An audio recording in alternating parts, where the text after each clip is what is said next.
Listo. Empecemos con lo tuyo, si querés. Bueno, vamos a compartir. Era comentarles lo último que nos había faltado, como tuvimos esa clase que no se pudo dar por el asueto, que la verdad que a mí se me había pasado de largo el asueto del otro día.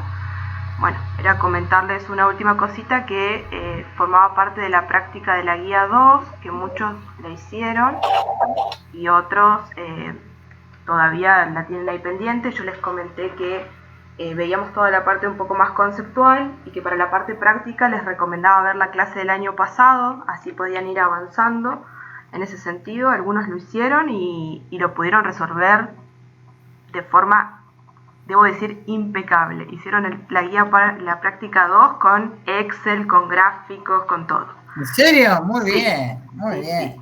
Así que ayer lo estuvimos charlando en la consulta y había quedado muy buenos. Básicamente era el tema de evapotranspiración, ¿sí? Habíamos visto qué era la evapotranspiración, este proceso que se consideran dos conceptos en conjunto, por un lado la evaporación y por el otro la transpiración, ¿sí? No me voy a detener demasiado en esto. Les había presentado la fórmula de Solvay para el cálculo, les había explicado todos los pasos. Les comenté que esto en realidad nosotros no lo hacemos en esta instancia, lo reemplazamos por ese software que aparece en la página web, que en realidad antes lo hacíamos todo con Excel, pero para que sea un poco más didáctico, directamente trabajamos con esa página en la cual cargamos los datos, ¿sí? Que ahora se las voy a mostrar. Todo esto ya lo expliqué, lo repasamos bien, de dónde salía cada una de estas formulitas, qué era el índice de calor mensual, el anual, la evapotranspiración potencial sin corregir, por qué la corregíamos, por qué era necesaria su corrección, su ajuste en función de la latitud, de la cantidad de horas de sol, ¿sí? De la heliofanía, la cantidad de días que tenía el mes que estábamos analizando. Y después estuvimos trabajando con este balance hídrico, haciendo algunos ejemplos, ¿sí? Y después esos ejemplos, yo acá, después esto te lo voy a pasar, te modernicé un poquito la flor. Así estábamos trabajando y hacíamos algunos ejemplitos de si teníamos valores de evapotranspiración y de precipitación, cómo era la real, si había exceso, si había déficit, ¿sí? Y lo fuimos analizando mes a mes para esa estación que figuraba ahí en la página anterior de este PowerPoint. Después, si tenés a mano, Marisa, estos GIF, ¿sí? Porque a mí no me funcionan porque yo los tengo desde un PDF, para que los puedas mostrar antes de iniciar la unidad 8, lo que es precipitación, la precipitación menos la evapotranspiración y el agua precipitable, ¿sí? Eran los tres GIF que nos faltaban mostrar, ¿sí? Y bueno, finalmente ese balance hídrico, ¿para qué nos servía? Bueno, nos sirve, como les contaba el otro día, para establecer tipos climáticos en base justamente a una clasificación, esa clasificación que se basa en los valores de temperatura media mensual, de precipitación, ¿sí? Que dan origen al cálculo de evapotranspiración, y en función de eso surgen tipos climáticos. Cuando se avance un poquito más en la unidad 9, vamos a ver cómo estos valores que obtenemos del balance hídrico los vamos a utilizar en unos índices térmicos y índices, sería el índice de aridez y el índice térmico, para establecer los tipos climáticos, ¿sí? Nosotros, en función de esos valores de precipitación, del almacenaje, del déficit, del exceso, vamos a poder calcular índices que nos van a determinar tipos climáticos. Era la finalidad, ¿sí?, que tenía este último ejercicio, que ustedes se queden ya con ese análisis de dos estaciones, ¿sí?, de la estación Neuquén Aero y Catedral 2000, que la tenían en la guía práctica. Entonces ustedes iban a poder calcular y después en la unidad 9 esos índices, esos indicadores y establecer los tipos climáticos para estas dos estaciones. Acá estaba la guía práctica. La primera parte habíamos visto que era toda teórica, ¿sí? Que tenían que resolver cuestiones conceptuales, y a partir del punto 4, ¿sí? Utilizando los datos de las planillas meteorológicas que se las dejé cargadas en la plataforma, calcular la evapotranspiración para Neuquén, Aero y para Catedral 2000, utilizando esta herramienta que tenemos acá, ¿sí? Que ahí nos lleva, y es esta página en la que nosotros calculamos la evapotranspiración potencial, ¿sí? Ajustada o corregida. La podríamos encontrar de las dos formas en la literatura. Si alguno tenía algún inconveniente con esta página porque estaba en inglés, le damos clic derecho y la llevamos a traducir en español, y ahí directamente la teníamos en español y nos indicaba cuáles eran los datos de entrada, ¿sí? Cuáles eran los datos que teníamos que ingresar en función de la latitud, del hemisferio en el que estemos trabajando, los 12 meses de la temperatura media mensual, ¿sí? Y una vez que hacíamos eso, para cada mes íbamos a calcular esta evapotranspiración. Yo no me voy a detener en esto porque la verdad que nos atrasamos un poquito, porque me tomé varias clases para que entiendan bien el tema de los conceptos de humedad, de relación de mezcla, de estabilidad. Entonces, la clase del año pasado, como les sugerí el otro día, vean, y si todavía tienen dificultades para desarrollar esta práctica 7 parte 2, lo trabajamos en consulta, ¿sí? No creo que tengan grandes dificultades. Incluso ya hay compañeros que lo lograron resolver. Pero si aparecen, nos vamos a dedicar a esto directamente en clases de consulta. Así podemos seguir avanzando con las dos unidades que nos quedaban todavía pendientes. Recuerden que el miércoles que viene, si todo sigue su curso normal, vamos a tener el segundo parcial. Después, una vez que terminemos la clase de hoy, definiremos con Marisa hasta qué temas ingresan en ese segundo parcial, ¿sí? ¿Alguna duda, chicos, sobre esto que estuvimos hablando, de esto que estuvimos viendo? ¿Pudieron algunos resolver también esta parte 2 de la guía 7? ¿No lo intentaron directamente? Porque sé que estaban con otras materias, entonces por ahí no tuvieron tiempo.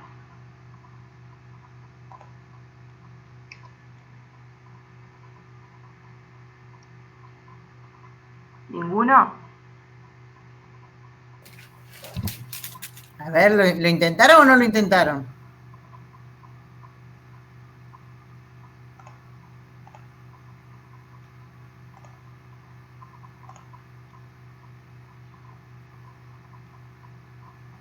Hay algunos que tienen mala conexión. Bueno, vamos a dar por hecho de que el silencio es que algunos todavía esa parte no la intentaron. Vamos a dejar acá la unidad 7, ¿sí? Y vamos a...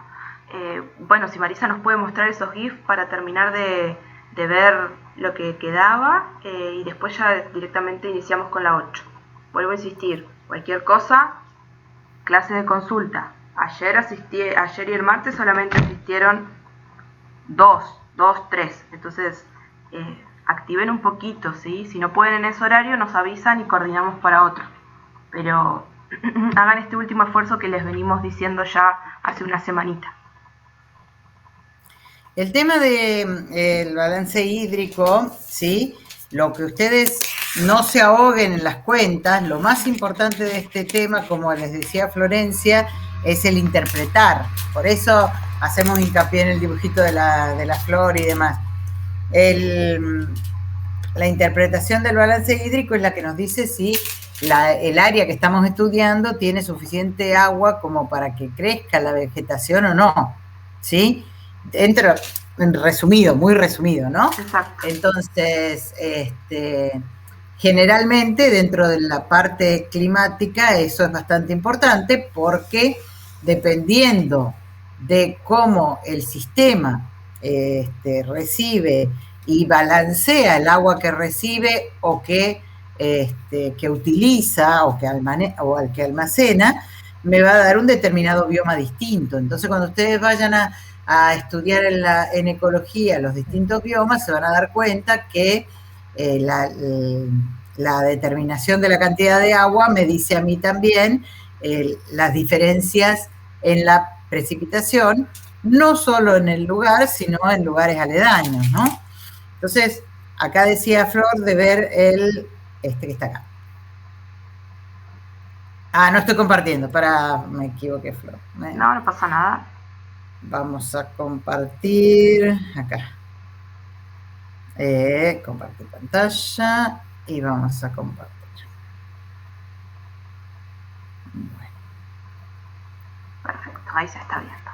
¿Ahí está? Sí, sí. Bueno, ustedes fíjense que nosotros ya con todo lo que les dio Flor y demás, ya estamos en condiciones de analizar un poquito qué pasa con las distintas zonas del planeta y la precipitación.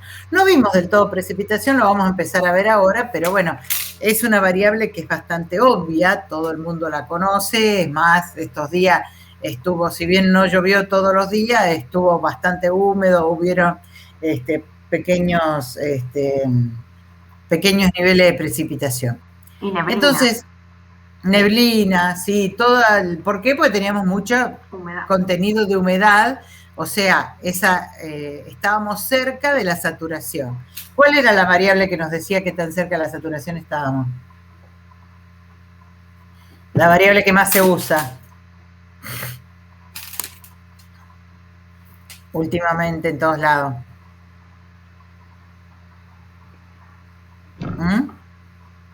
¿La humedad relativa?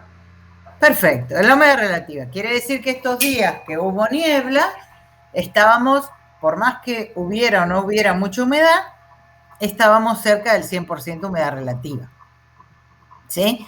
Entonces, no necesariamente tenemos que tener 100% humedad relativa para que precipite.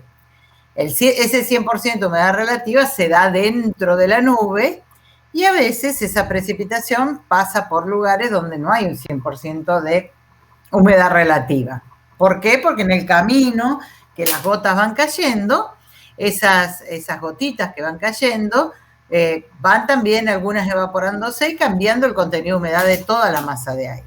Entonces, si miramos acá, fíjense que acá están los meses, agosto, septiembre, octubre, noviembre, tenemos una zona muy marcada azul, todo esto es precipitación, la zona azul es la que llega a niveles de precipitación más altos, fíjense que estamos hablando de 200, 400 milímetros, obviamente es por mes esto, ¿no? Porque ven que en noviembre, diciembre, enero.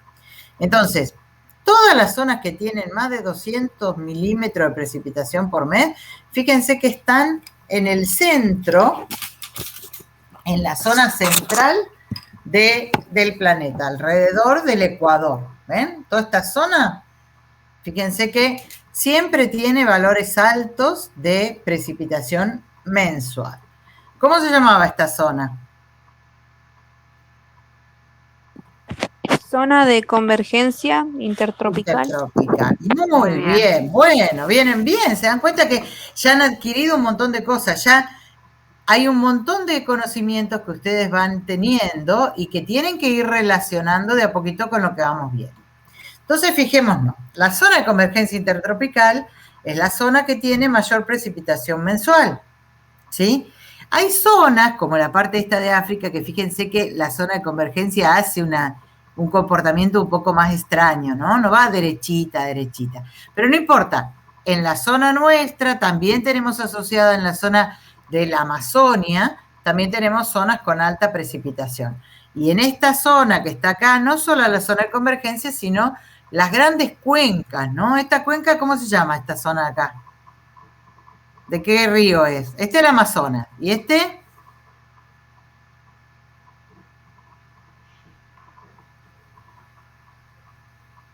¿Dónde está Tarzán? Bueno, lo tengo que arreglar. ¿Cómo se llama esa zona?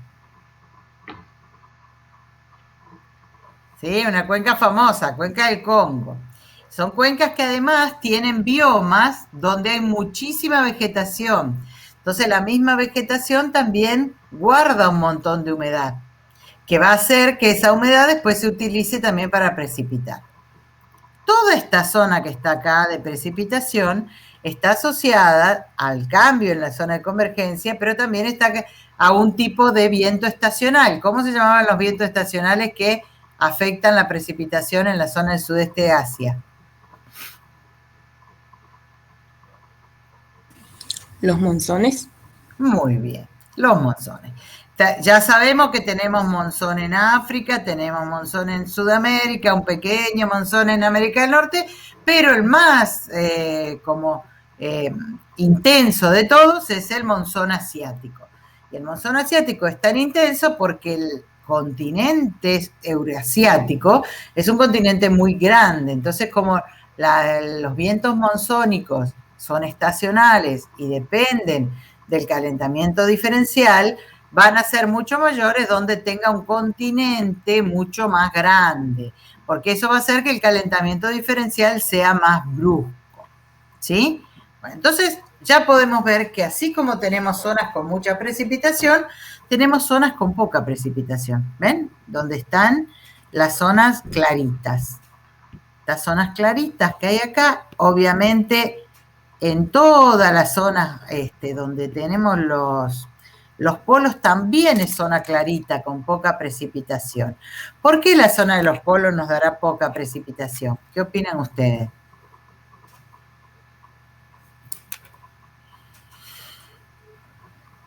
Porque no hay humedad. Muy bien. En realidad es porque el aire está tan frío que puede contener poca humedad. Entonces, si bien la humedad relativa puede ser alta, el contenido de humedad es muy bajo y eso hace que sea mucho menos la precipitación. Entonces, ahora miremos un poquito. Todas estas zonas que yo marqué que están claritas, son zonas que si uno se fija, están más o menos, acá hay otra que no la marqué, alrededor de los 30 grados de latitud. ¿Qué pasaba en los 30 grados de latitud? Desde el punto de vista de circulación general de la atmósfera. Los vientos venían del oeste. Más o menos, sí, del oeste vienen más cerca de los 40, pero te podemos decir que viene por ahí la respuesta. ¿Por qué? ¿Qué había? ¿Qué hacía que los vientos vinieran del oeste en los 40? En esa zona, ¿qué se encontraban? ¿Qué tipo de centros de presión? ¿Altas o bajas?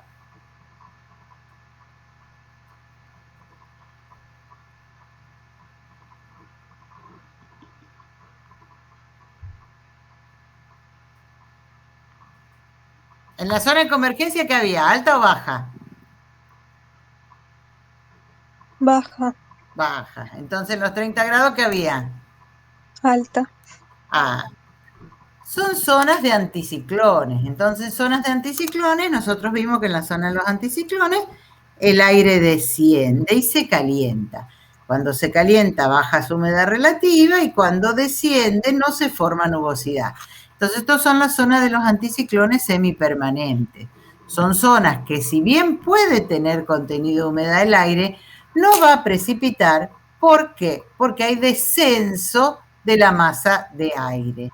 Entonces ahí tenemos zonas de alta precipitación asociadas a las bajas presiones, zonas de poca precipitación asociada a las altas presiones. Eso lo vamos a ver tanto de forma semipermanente como en el caso de los anticiclones, o lo vamos a ver en forma estacional como en el caso de los monzones o cualquier otro sistema térmico que haya en lugares con continente más extendido. Entonces, si ahora nosotros miramos, ustedes, ahí Flor les explicó muy bien lo que era la evapotranspiración. Todo lo que evaporaba o transpiraba una zona de un área. Entonces, si nosotros vemos la diferencia entre lo que precipita y lo que evapora, quiere decir que si gana la precipitación, tengo más agua. Si gana la evapotranspiración, tengo menos agua, o sea, zona más seca. Entonces, más agua es zona húmeda, menos agua, zona seca. Quiere decir que todo lo que sea mayor que 0 va a ganar la precipitación.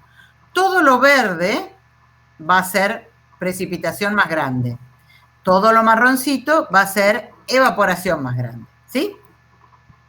Entonces ahora miremos. Las zonas con precipitación más grande, otra vez se vuelve a marcar la zona de convergencia intertropical. Pero además se marca toda la zona de la selva, ¿ven? La cuenca del Congo, la cuenca del Amazonas, toda esta zona de Oceanía que tiene un montón de ambientes selváticos y demás. Toda esa zona son zonas donde yo tengo precipitación más alta. ¿Por qué? Porque cuando no me alcanza la precipitación del aire en sí mismo, la misma selva le da agua al sistema. Como hace mucho calor porque es la zona ecuatorial, yo voy a tener precipitaciones formadas debido a que tengo un exceso de agua que tarde o temprano termina precipitando, ¿sí? Entonces, toda esta zona en la zona ecuatorial, inclusive en algunas zonas de selva, la precipitación va a ser mayor que la evaporación. Entonces, ahora miremos, porque bueno, eso se va a dar en esa zona va a llover un montón. También tengo precipitación alta, fíjense en la zona de los 60 grados sur. Acuérdense que los 60 grados sur estaba asociada a zonas de baja presión, que obviamente los niveles de precipitación no llegan a los verde oscuros que hay en la zona del Ecuador, pero sí tenemos los verdes claritos que me dicen que hay intensidad de precipitación importante. Todas estas zonas son las zonas de las bajas polares. ¿Sí? Esta zona tiene precipitación por bajas polares. No vamos a tener representado mucho clima en esa zona porque no hay tierra, ¿ven? No hay nada acá. Salvo alguna que otra isla por acá, no hay lugares donde hacer la clasificación climática. Razón por la cual ese tipo climático por ahí no se va a ver reflejado en los mapas, ¿no? Pero de todas maneras lo tenemos presente. Bueno, entonces tenemos zonas de baja presión con mucha precipitación y ahora vamos a ver las zonas donde gana la evaporación. Todas las zonas de los anticiclones, que eran zonas que habíamos visto que no tienen mucha nubosidad porque el aire desciende en la zona de los anticiclones, todas esas zonas donde tenemos descenso de la masa de aire, no va a haber precipitación, pero el aire puede ser que tenga contenido de humedad porque es toda zona donde hay poca nubosidad, entonces hay mucha radiación. Como estamos alrededor de los 30 grados, esa radiación hace que el agua se evapore, ¿sí? Entonces todas estas zonas son zonas donde ganan los niveles de evaporación. Y esos niveles de evaporación que ganan van a estar asociados al transporte de humedad, porque si bien la humedad no se va a manifestar en forma de precipitación, va a estar presente en el aire. Entonces, cuando ese viento se mueva el aire hacia otro lado, ¿qué es lo que va a pasar? Bueno, en esa zona vamos a tener el aire húmedo que se va a mover hacia otras latitudes. Eso lo podemos ver también en la parte del movimiento, digamos, de esto. Entonces, si bien acá no vemos directamente cómo se mueve el agua, sí podemos ver las zonas donde se produce ese agua, que son las zonas de los anticiclones semipermanentes, ¿sí? Donde hay mayor evaporación. Fíjense que hay del orden de los menos 200, más o menos, milímetros de evaporación.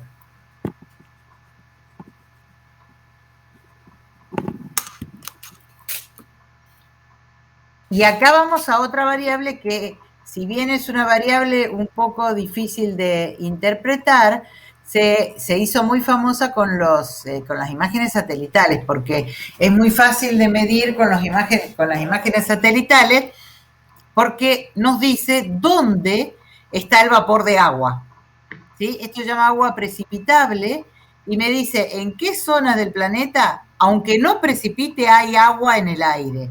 Y fíjense que las zonas de los anticiclones que antes veíamos que tenían toda esa precipitación, esa zona de evaporación, son zonas donde hay bastante agua presente, ¿ven?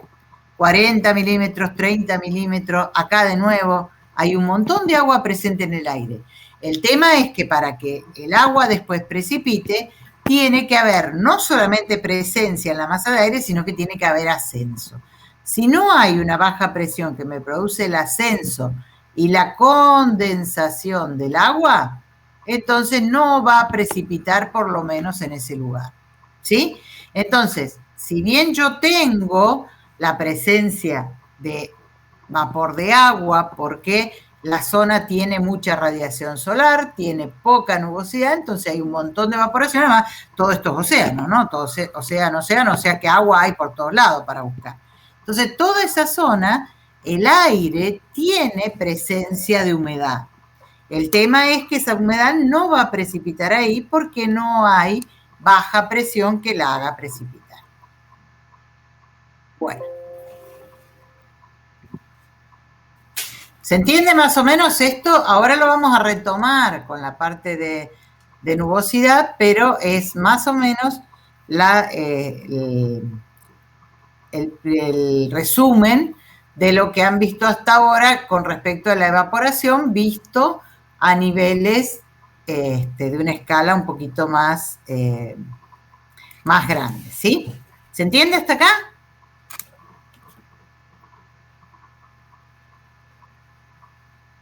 ¿Sí? Sí, profe. Bueno, acuérdense que pueden interrumpir todo lo que quieran, ¿sí? La idea es que la clase les sirva a ustedes. Así que, cuando tengan alguna duda, interrumpen. Vamos a pasar a ver algo que es lindo porque les interesa, porque a todo el mundo le gustan las nubes y son bonitas y demás. Si bien es algo que nos hace falta para entender algunos climas, es algo bastante sencillo teniendo en cuenta todo lo que han visto ustedes hasta ahora, ¿no? Vamos a ver. Lo primero que vimos y que ustedes han tratado bastante con Flor es que para que se forme una nube, ¿sí? Se tiene la masa de aire húmedo tiene que subir y llegar a un nivel que se llama nivel de condensación por ascenso. Una vez que el aire llega hasta ese nivel, el agua que está en el interior del aire se condensa y esa condensación me produce a mí gotitas. Esas gotitas todas juntas me forman una nube.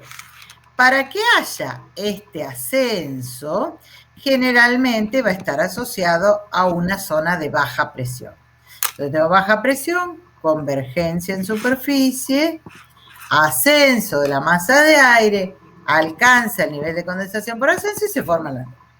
Eso es como resumido cómo voy a formar una nubecita. Obviamente, no todas las nubes son iguales. ¿Ustedes miran el cielo de vez en cuando o no?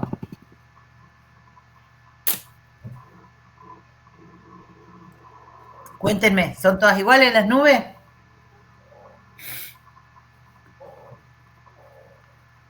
No, profe. Y a ver, ¿qué diferencias ven? De tamaño, de forma. De tamaño, de forma. ¿Qué más? ¿Alguien vio alguna nube rara o algo? Pueden tener diferentes colores a veces. A veces se muestran con diferentes colores. Muy bien. ¿Qué más La vimos? nieblina. ¿Cómo? La nieblina que hay.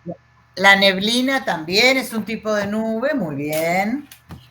¿Qué diferencia tiene la niebla con la nube que le decimos nube? Que la niebla está acá en la superficie. Y la nube Muy bien, está. exactamente. La niebla es una nube que está bien cerquita al suelo, ¿sí? Entonces se dan cuenta que ya tienen una pequeña idea ustedes de la diferencia. Bueno, ¿cómo se forman las nubes? Las nubes se tienen que formar por ascenso. Acuérdense, para que haya nube, tiene que haber aire húmedo y tiene que haber ascenso. Si hay ascenso del aire, pero no hay aire húmedo, no se va a formar porque no tiene agua. Si hay aire húmedo, pero no hay ascenso, no se va a formar porque no se va a condensar. Entonces yo necesito que haya las dos cosas.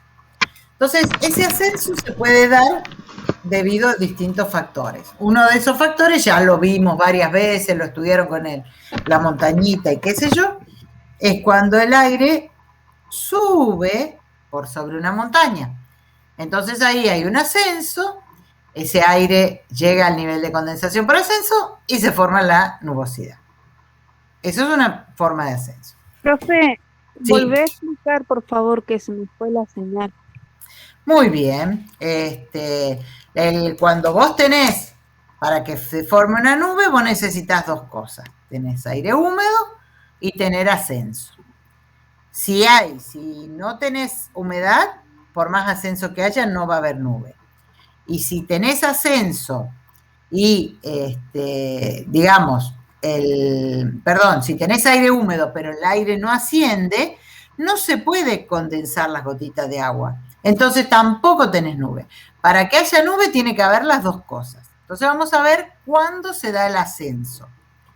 El ascenso se puede dar como en este caso, cuando el aire sube una montaña, por ejemplo, el aire choca la montaña, se ve forzado a ascender, a medida que va subiendo, se va enfriando, alcanza la temperatura de rocío y se forma la nube.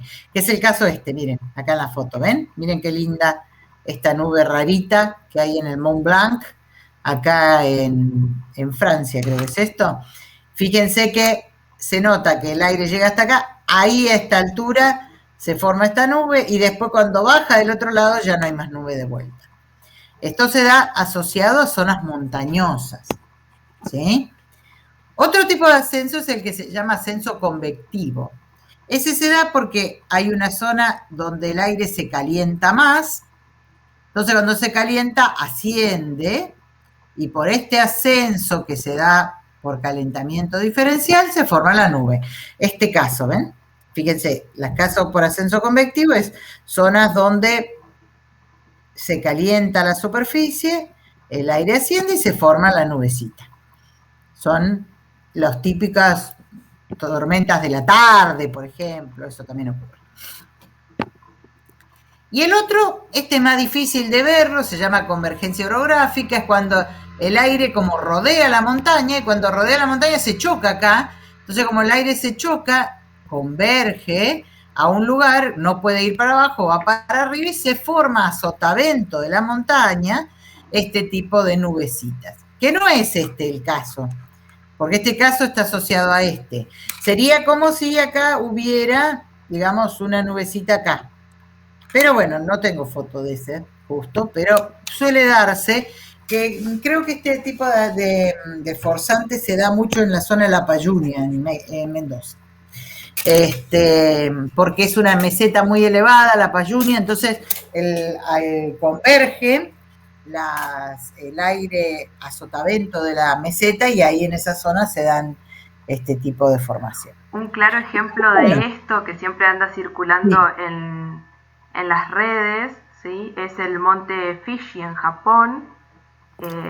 Este es el claro ejemplo de nube lenticular y después también de este proceso de convergencia orográfica. Hay algunos videitos muy lindos. Después vamos a ver si lo podemos subir. Dale. Que es una mezcla también entre nubes lenticulares que se forman como si fuesen platos voladores arriba de la cumbre del monte y después también en su paso y su convergencia posterior del otro lado de la montaña. Si logramos que se vuelvan a hacer la salida de campo, cuando vamos a la cordillera, este tipo de nube que está diciendo Flor la solemos ver bastante bien. Se suelen ver bastante lindas. Así que esperemos que pronto podamos salir del encierro y hacer las salidas de campo.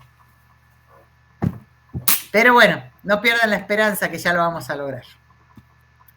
Bueno, otra cosa que da un ascenso y que es el mismo sistema que el ascenso orográfico es el sistema del ascenso frontal.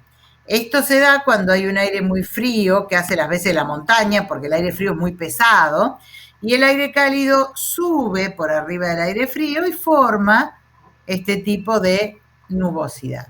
Es otro tipo de ascenso también que podemos asociar a la formación de nubosidad.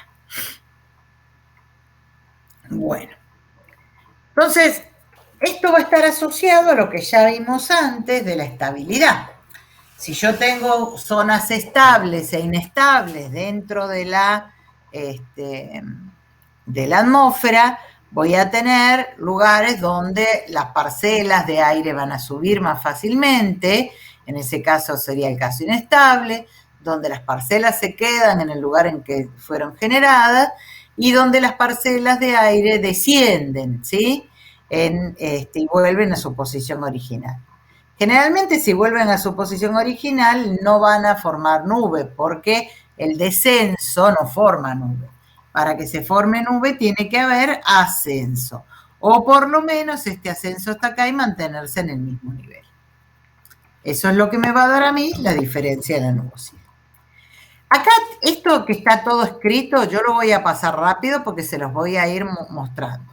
Como no lo teníamos en alguna de la literatura y no valía la pena buscar una literatura demasiado específica en lo que es nubosidad, yo se los dejo a modo de resumen esto que está acá. Ustedes después lo miran.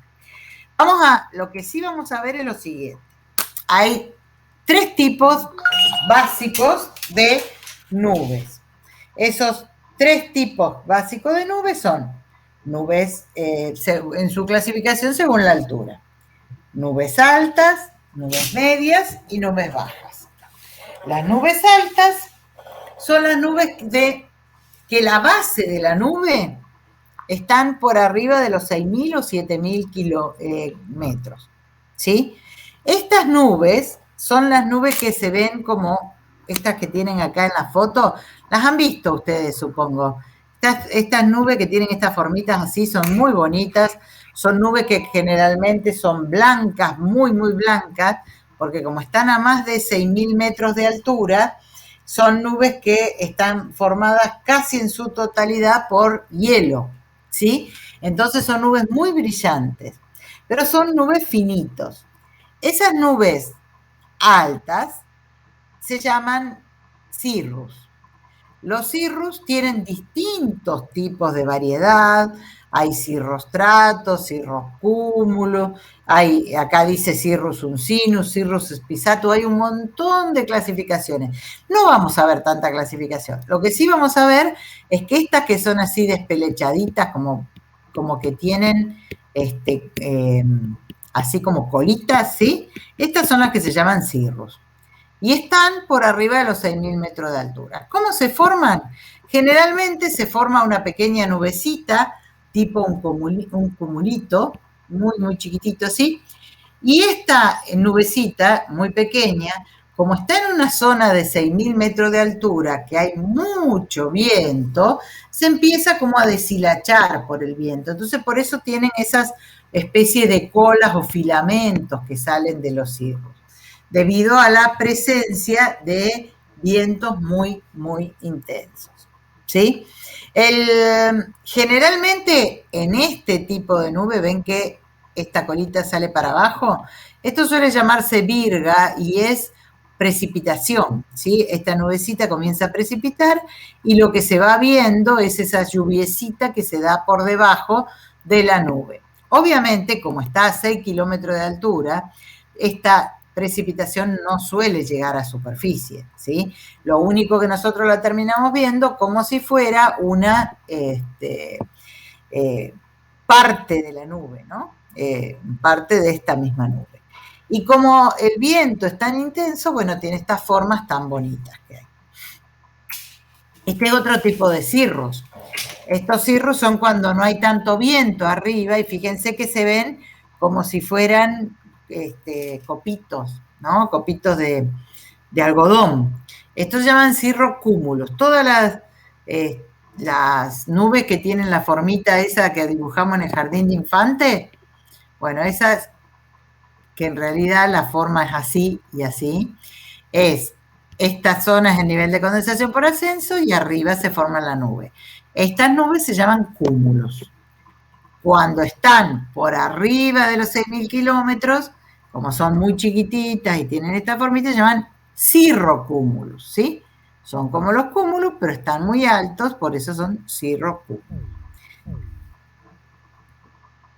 Fíjense que ahora, si yo bajo la altura de la nube y en lugar de mirar nubes de más de 7 kilómetros de altura, me bajo entre los 2 y los 6 kilómetros de altura, las nubes son parecidas, pero fíjense cómo cambia la manera que las percibimos, ¿ven? La base de la nube está mucho más baja, como generalmente más abajo más humedad suelen ser un poquitito más densas, ¿sí? Todas las nubes medias que están entre 2 y 7 kilómetros sobre el nivel del suelo, esas se llaman nubes medias y ya no se llaman cirro, se llaman alto, ¿sí? Entonces ahora ya son altocúmulos. La formación es muy parecida a la del cirrocúmulo, nada más que está más abajo. Entonces están entre los 2 y los 7 kilómetros de altura la base de esta nube. Este tipo de altocúmulus es una nube que acá en la zona hay mucha. Nosotros tenemos mucha nube media, ¿sí? Fíjense que es muy frecuente ver este tipo de forma como calles.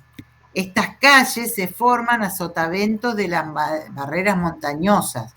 Entonces, en la zona nuestra, ahora cada vez que salgan afuera, fíjense las nubes, van a ver que es muy frecuente ver este tipo de nubes. ¿Cómo sé si son cirrocúmulos o altocúmulos? Bueno, es difícil darse cuenta cuando uno tiene poca cancha en estimar la altura, pero lo que sí pueden ver es que si estuviera todo cubierto el cielo con cirrocúmulos, los objetos harían sombra. Con el altocúmulo no hacen sombra porque son muchos más gorditos. El altocúmulo, cuando uno viaja en avión, es la típica nube que te da ganas de tirarte por la ventanilla y jugar arriba de las nubes. Se ve todo como si fuera un gran mar de nubes, todo dando una sensación como que de algo esponjoso, ¿no? Que pareciera que puedo bajarme y pararme ahí arriba, pero bueno, no lo hagan porque van a pasar por abajo, ¿no? Pero bueno, son muy, muy bonitas. Esta que están acá, miren, Matterhorn se llamaba la montaña, no era el Mont Blanc, me equivoqué de montaña, en Suiza. Estas que están acá son un tipo particular de altocúmulos, son las que decía Flor recién, se llaman altocúmulos lenticulares. Y estas se suelen formar a sotavento de barreras montañosas también. Ven que comienza de este lado la barrera y sigue. Cuando el aire pasa la barrera, pasa haciendo una especie de camino de esta manera. Entonces, en las zonas donde hay ascenso, se forma la nube. En las zonas donde hay descenso, no hay nube. Donde hay ascenso se forma, donde hay descenso no se forma. En este particular no siguió la configuración, pero generalmente, a ver si tengo alguna más. No tengo acá. Después vamos a ver si encuentro alguna donde sigan. Y ven que acá están separadas las nubes, pero después de un rato, como esto se da por capas, viene otra capa acá y otra capa acá de aire, como se da por capas, todas las zonas de ascenso empiezan a tener nubecitas y a veces se dan esas tortas que decía Flor, de una lenticular arriba de otra, que inclusive pasan por como si fueran platos voladores, ¿sí? Estas son las típicas nubes de los ovnis, ¿sí? Son muy parecidas a la forma esa que uno esperaría de los platos voladores de las películas de ciencia ficción, así que más de una vez una de estas nubes ha pasado por un ovni. ¿Sí? Esto se da, ¿ven? Subo a la montaña, tengo nubecita, bajo la montaña no hay nubecita, subo ahí, bajo ahí, así sucesivamente. Están muy asociadas con las nubes, son nubes orográficas. Como están entre 2 y 7 kilómetros de altura, se llaman altocúmulos. Como tienen forma de lentes, ¿sí? Se llaman lenticulares. ¿Se entiende? Seguimos viendo nubes lindas. Fíjense qué bonitas estas nubes. Estas nubes son también nubes medias, como son, ya no son cumulitos, no tienen forma de cumulitos, tienen forma de como de, digamos, de niebla, si ustedes quieren. Esas nubes tipo niebla se llaman estratos, ¿sí? Porque se van formando como en capitas, así, de esta manera. Entonces, estas nubes que se llaman estratiformes, como son nubes medias, se llaman altostratos, ¿sí? Si fueran nubes altas, serían cirrostratos, ya son altostratos, y son la típica nube que está toda nublado. Es como son nubes que se forman por capas y cubren casi todo el cielo. En un caso particular de esta que está dibujada acá arriba, fíjense cómo se nota, esto es frecuentemente visto en esta zona. Esto se da cuando el viento de la capa superior es un poco más grande que el viento de la capa de abajo. Entonces, este viento, que es un poco más intenso, me lleva la puntita de la nube para allá, y como hay una pequeña diferencia de velocidades entre arriba y abajo, se da como si fuera un pequeño giro. Y este pequeño giro le hace como este piquito a las nubes, ¿no? Son nubes muy particulares. Acá ya dice que se llaman ondas de Kelvin-Helmholtz. ¿Por qué? Porque se dan en un fluido donde tengo una estratificación distinta entre arriba y abajo, distinta, un perfil de viento en la vertical, pero bueno, son nubes estratiformes que tienen una característica especial. No vamos a estudiar todos los tipos de nube, porque hay un montón, inclusive hay atlas de nubes en internet que pueden ver unas fotos maravillosas, porque las nubes son muy, muy bonitas, ¿sí? Pero bueno, este tipo de nubes son nubes que producen una sensación de nubosidad durante casi todo el día, ¿sí? Generalmente, la nube alta, habíamos dicho que estaba formada casi en su totalidad por hielo. La nube media se forma por mezcla de hielo y agua. Entonces, cuando las miramos, como tienen contenido de agua, suelen verse este color así más grisáceo, ¿sí? Son nubes medias, pero son nubes que al tener tanto contenido de agua, el agua deja pasar menos luz y se ve más negra. ¿Se entiende hasta acá?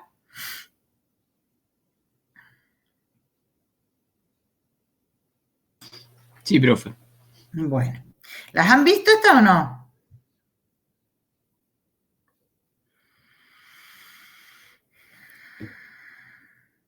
¿Vieron algún tipo de estas nubes o no?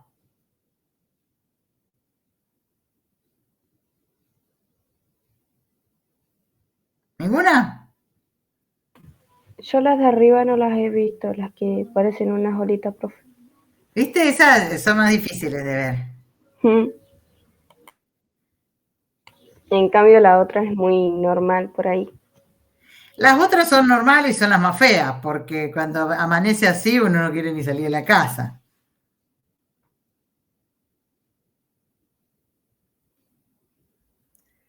Deme un segundo que la médica quiere que le mande los signos de Juan.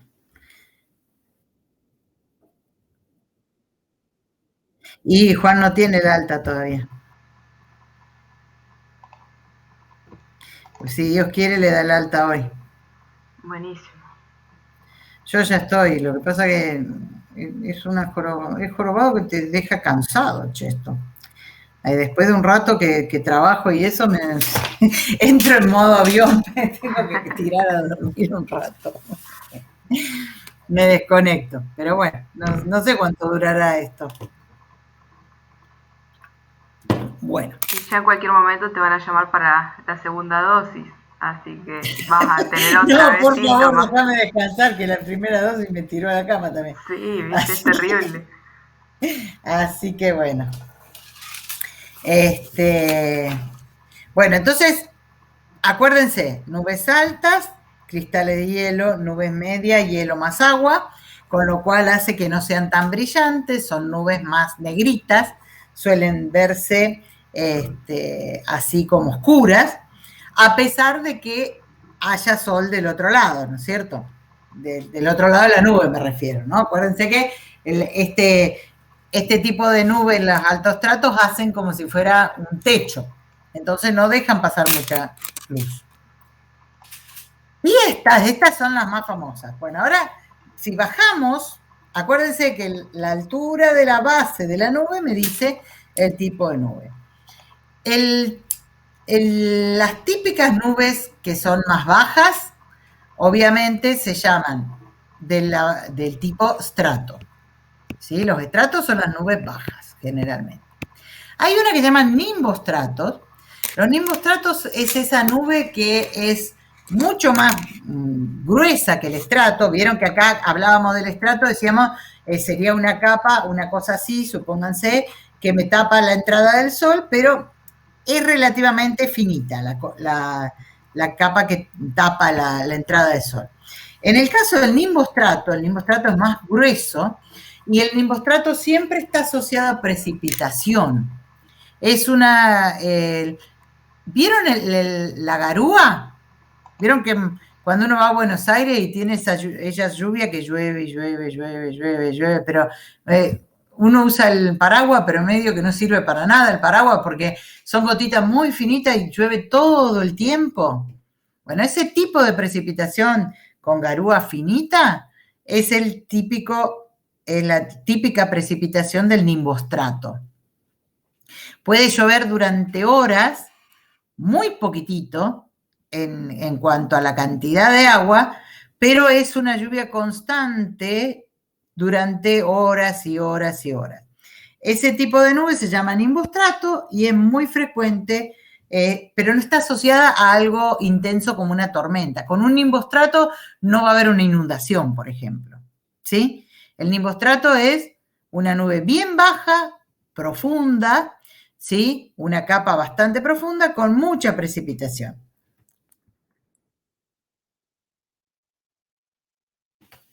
Como dijimos que las bajas se llamaban estratos, cuando el estrato está formadito como si fueran los copitos de algodón, se llama estratocúmulo. Estas también son muy parecidos a los altocúmulos, nada más que en lugar de estar entre los 2 kilómetros y los 6, está por debajo de los 2 kilómetros. ¿Se dan cuenta?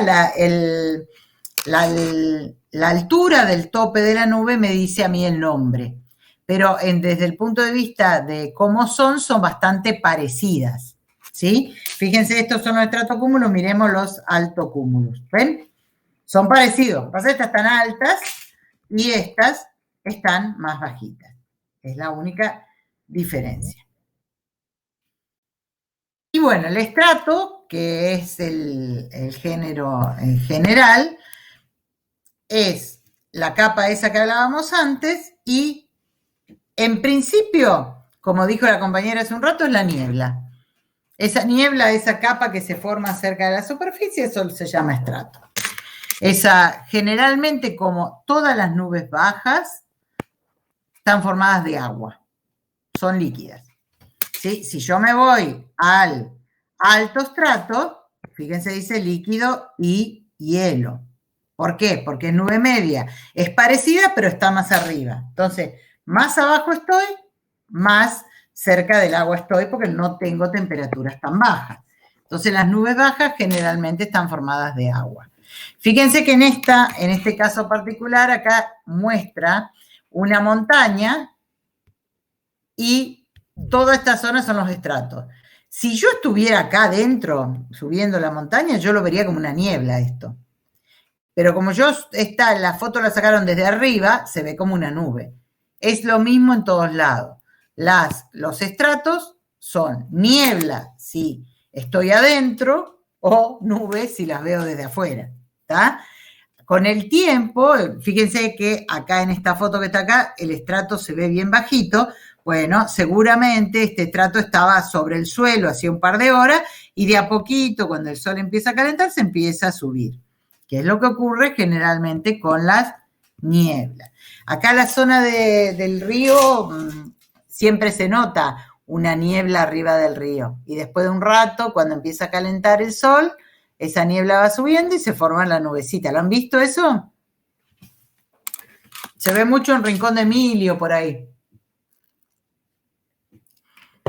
¿No lo vieron nunca?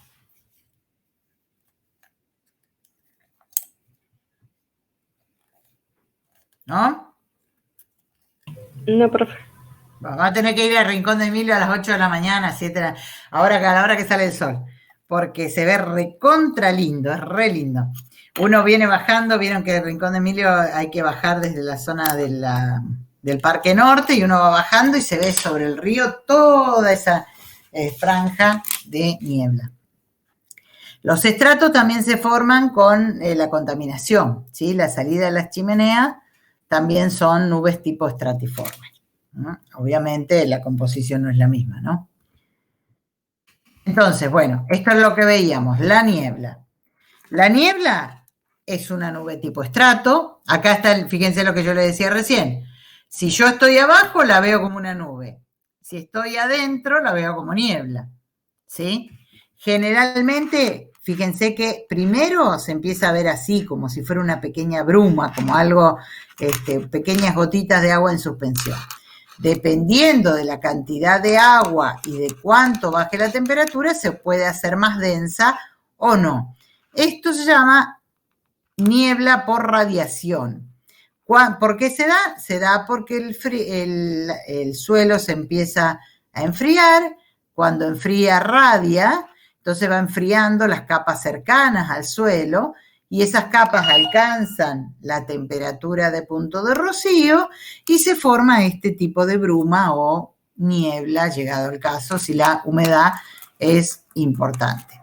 Esto suele darse principalmente en otoño o el invierno, es más frecuente porque las temperaturas son más bajas y es más fácil que llegue a la temperatura de punto de rocío, ¿no es cierto? Entonces, un estrato puede ser tanto una nube como una niebla. Hay distintos tipos de niebla. Se llama niebla por radiación, por advección, frontal, orográfica o niebla de vapor. No importa cómo se llame, la formación es más o menos la misma. Lo que cambia es el por qué se enfrió más rápido, digamos, nada más. Para que haya niebla, no tiene que haber viento, tiene que haber humedad y tiene que alcanzarse la temperatura rocío. Son principalmente esas las cosas principales que se van a asociar a la niebla. Para que además se alcance esa temperatura rocío, generalmente es mejor que no haya nubosidad, porque cuando hay nubosidad, acuérdense que la nubosidad me da un poquito más de efecto invernadero, entonces no me deja enfriar tanto el aire y no se va a dar la niebla tan frecuentemente. Entonces, una niebla ocurre porque se enfría el aire, ocurre porque no tengo nubosidad, no tengo viento, pero para disiparla, para que se vaya, puede pasar porque aumentó el viento, si aumenta el viento se la dispersa, porque el aire cambia su temperatura y se aleja de la temperatura de rocío, y puede haber por el calentamiento. Cuando yo logro que se caliente el suelo por radiación o por mezcla, digamos, por el aumento del viento, la niebla se comienza a disipar. Entonces, para que haya niebla, generalmente cielo despejado, viento calmo o poco viento y humedad relativa alta. Entonces, puede ocurrir que la niebla se forme en un lugar y se quede ahí, o puede ocurrir que la niebla se forme en un lugar y el aire lo lleve a otro lado. Entonces, por ejemplo, en este caso, se forma en un determinado lugar y se queda ahí, arriba del suelo frío. O acá puede ocurrir que comience a formarse la niebla y el mismo aire marino la lleve sobre la costa.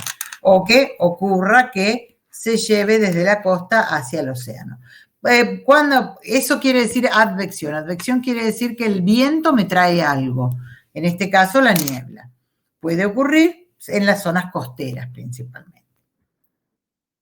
Las nieblas frontales cuando hay un frente frío, o sea, tengo el aire frío acá abajo, arriba tengo las nubes, llueve por ningún trato. Toda esta zona que está acá abajo, donde hay mucha lluvia por las nubes que están arriba del frente, va a llegar enseguida la humedad relativa alta, ¿sí? Entonces, esto se termina de ir la zona de nubosidad y me queda una zona muy fría, porque es aire frío, y me queda muy húmeda, entonces se comienzan a formar las nieblas. Generalmente viene asociada al frente y se desarrolla principalmente porque tenemos aire muy frío cerca de la superficie. No siempre es niebla, a veces se da niebla o a veces se da en forma de estratos, ¿sí? Puede darse como nube un poquito más alta o puede darse cerca del suelo. Pero ven que es más o menos el mismo procedimiento. Tengo que tener humedad, que me la da la nubosidad que viene asociada al frente, aire frío, ¿sí? Y una zona donde el aire no haya tanto viento. Claro.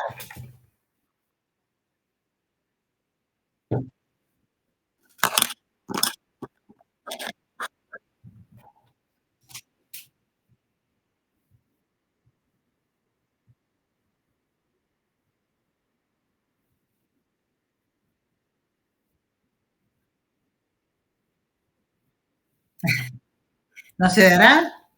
Tampoco ayer.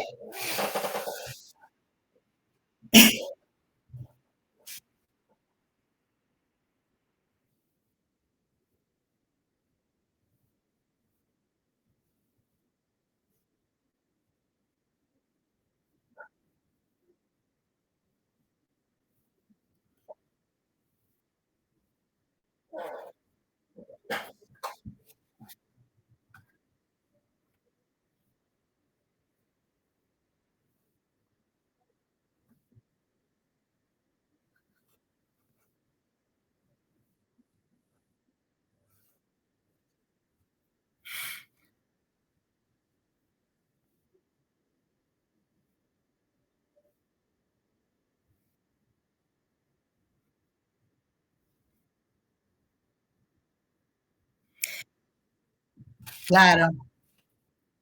Y vieron que además todos estos días tuvimos el cielo bien cubierto.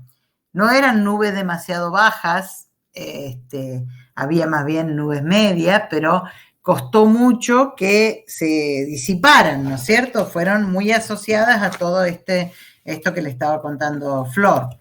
Entonces, presten atención de ahora en más para ver la de las nubes, y si hay alguna nube que les llama la atención, saquen la foto y la ponen en el grupo y la discutimos. A los chicos de saneamiento siempre les gustan mucho las nubes. 2x3 me mandan fotos. Y como ellos miran mucho las chimeneas, hay muchas nubes interesantes asociadas a chimeneas. Obviamente son nubes que tienen una connotación medio fea por el tema de la contaminación, pero suelen tener formas lindas. Bueno, el otro tipo de niebla que se suele llamar niebla de vapor son cuando están en contacto, el aire muy frío está en contacto con una superficie por ahí que no está tan fría, Y ese contraste, a ver si tengo había una foto por ahí de esa, no la tengo, me parece. La estaba en otra de las clases, la habíamos visto, ¿en qué clase me quedó la foto esa? Es la típica foto que yo les decía cuando van a Bariloche y pasan cerca de la confluencia, que se nota que empieza en la clase de evaporación la vimos. Empieza como a salir humito de un lago o de un río. Bueno, esa es son nieblas que se dan por diferencia de temperatura entre el aire que está arriba, que está muy frío, y el aire que no está tan frío dentro de la zona cercana a la superficie del agua.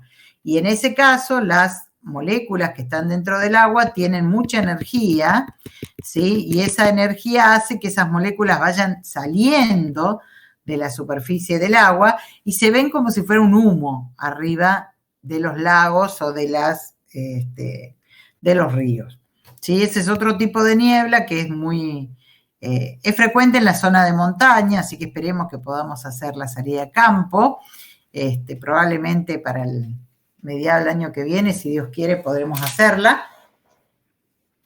No sé cómo vamos a hacer para ir con tanta gente, porque tenemos dos cursos que deberían ir.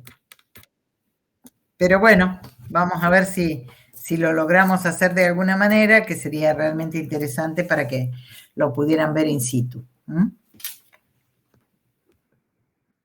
Bueno, y estas son las más famosas de todas. De las nubes bajas son las que se llaman cúmulos. Las nubes cúmulus tienen la característica de que tienen una base recta y se forma la nubecita por arriba de esa base.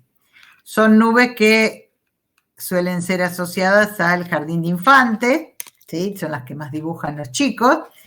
Y esa nube, esa base recta, es el nivel de condensación por ascenso. Por eso se suele ver una base recta y la nube sale para arriba. La nube se llama cúmulo. El cúmulo empieza como una nube pequeñita, como esta que tienen acá arriba, ¿sí? Estos son cúmulos que se llaman de buen tiempo, ¿sí?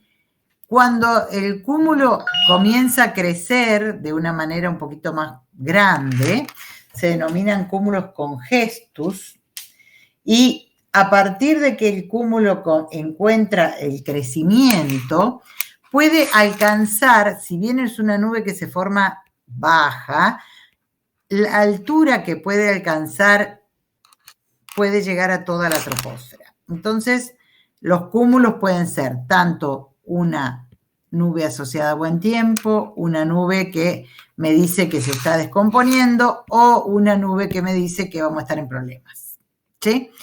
El cúmulo de buen tiempo generalmente no necesariamente evoluciona en un cúmulo de mal tiempo. ¿Por qué? Porque la estabilidad atmosférica lo frena, ¿sí? Cuando estamos en una atmósfera muy inestable, con alto contenido de humedad, ese cúmulo va creciendo. Entonces, ¿cómo crece un cúmulo? Un cúmulo puede crecer desde un cúmulo congestus, como este del dibujo, a lo que se denomina un cúmulo nimbus. Presten atención que es cúmulo nimbus, no limbus, ¿no? Eso le iba a preguntar, profe. Es cúmulo nimbus, ¿sí? Así, ese es el nombre. Porque bueno, de ahí dando vuelta que cada uno escucha lo que quiere y le dicen de cualquier manera. Pero se denominan cúmulos nimbus. El cúmulo nimbus nace desde este cúmulo, se va volviendo cúmulo congestus y empieza a crecer. A medida que va creciendo, va alcanzando niveles más altos en la atmósfera hasta llegar a la tropopausa. Cuando llega a la tropopausa, toma esta forma que está acá. ¿Por qué? Porque no puede seguir creciendo por arriba de la tropopausa y en esa zona forma lo que se llama un yunque. Yo no sé si ustedes que son jóvenes saben lo que es un yunque. Un yunque lo usan los herreros, ¿sí? Es una pieza de metal que sirve para trabajar el metal y tiene esta forma. Más o menos una cosa como esta.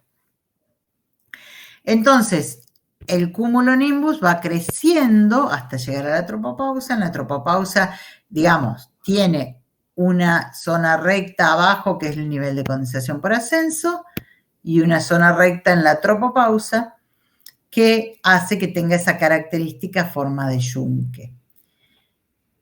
El cumulonimbus puede crecer mucho.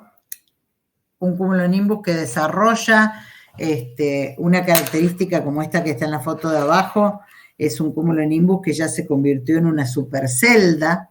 Cuando se convierte en esta supercelda son tormentas enormes que cubren varios kilómetros y precipitan un montón. Si ustedes ven por debajo de esta supercelda, toda esta zona azul es zona de precipitación. Todo esto es lluvia. ¿Ven qué bajita que es la altura? ¿Sí? Son nubes que empiezan muy abajo. Tienen entre 500 metros y 2000 metros de altura la base de las nubes cumulonimbus, ¿sí? O los cúmulos, cualquier cúmulo, en particular el cumulonimbus. Estas son nubes que es frecuente verlas crecer, ¿sí? Uno las ve desde que empiezan a crecer hasta que se desarrollan en forma casi completa. Uno a veces sale a caminar y ve a lo lejos que se está formando este tipo de nubes y vamos a ir viendo este tipo de comportamiento. Primero se forma como si fuera un cúmulo pequeño, empieza a recibir contenido de humedad y empieza a crecer hasta que llega a la altura que no puede crecer más. Una vez que llega a la altura que no va a crecer, que va a crecer más, alcanza su mayor intensidad. En esta parte es cuando precipita la mayor cantidad. Estas nubes son nubes que pueden precipitar granizo, precipitan mucha, digamos, no es como el nimbostrato que tiene una garúa. Acá llueve, es la típica que produce inundaciones, que produce grandes cantidades de agua en poco tiempo. O granizo, ¿sí? Una vez que la nube pasa a su estado de maduración y ya no tiene esta componente que es la que le da de comer, digamos, es el aire húmedo que entra dentro de la nube, empieza a disiparse, sigue precipitando mientras se disipa, pero hasta que termina de caer todo el agua, llega a precipitar grandes cantidades de agua líquida en un determinado lugar. También está formado por el aire caliente, ¿no, profe? Sí. La comida es aire caliente. Uh-huh. y mucha humedad, ¿no es cierto? Son típicas tormentas que se pueden dar a la tarde, se llaman tormentas convectivas, y fíjense, si la vamos mirando en las fotos, esta que va pasando, fíjense, primero la vemos así, va creciendo, fíjense que acá nace otra al lado, ¿sí? Generalmente este tipo de tormentas están asociadas a varias nubes, no una sola, ¿ven? Y sigue creciendo, hasta que se forma toda una sola cosa, ¿ven? Acá ya se ve como una gran tormenta, pero puede tener varias nubes, varias celdas en su interior. Son tormentas que generan mucha intensidad de precipitación y fenómenos extremos como los granizos. Miren qué bonita que es. Son muy lindas, la verdad son de las nubes más bonitas para ver. Obviamente a veces están asociadas también a tormentas eléctricas, también se asocian a tornados, se asocian a mucha precipitación y se asocian a granizo, ¿sí? La altura de este tipo de tormenta puede tener 15 kilómetros de altura. Entre la base y la parte superior de la tormenta puede haber 15 kilómetros de altura. Imagínense el tamaño de una nube de estas, ¿no? Bueno. Estas serían las nubes como las más malas, digamos. Están asociadas, este tipo de cumulonimbus son las nubes que están asociadas a los tornados, están asociadas a los huracanes y a las tormentas severas. Todo ese tipo de de efectos están asociados con las nubes tipo cumulonimbus. Se la considera una de las nubes más peligrosas. Y son peligrosas, sí son peligrosas porque, bueno, obviamente, en el caso, por ejemplo, cuando están asociadas a algún huracán, la baja presión es tan grande que a veces retira parte del océano en la zona costera, y cuando esa baja presión cede, toda ese agua que estaba más cerca del huracán vuelve, porque no hay nadie que la detenga del otro lado, vuelve rauda hacia la zona de las costas y provoca inundaciones muy, muy severas. En Buenos Aires también están asociadas con las sudestadas, ¿sí? Este tipo de nubes, de tormentas, muchas veces producen ese tipo de viento sudeste y hacen entrar agua del océano por el río de la Plata, ¿no? Así que se suma el efecto de la precipitación más el efecto de las entradas de agua debido a los cambios de corrientes de viento, ¿no? Y eso trae problemas muchas veces. Bueno, también, como ya dije, están asociadas con truenos y rayos. Bueno, generalmente para que se forme la precipitación no alcanza con que se condense, ¿sí? Para que haya el mecanismo de la lluvia, tiene que haber un proceso de crecimiento de las gotas de lluvia. Una gota de lluvia es difícil que caiga, digamos, una gota de nube es difícil que caiga porque son muy, muy livianitas, entonces el aire las mantiene suspendidas, ¿sí? Para que esa gota comience a depositarse, tiene que haber un proceso de crecimiento.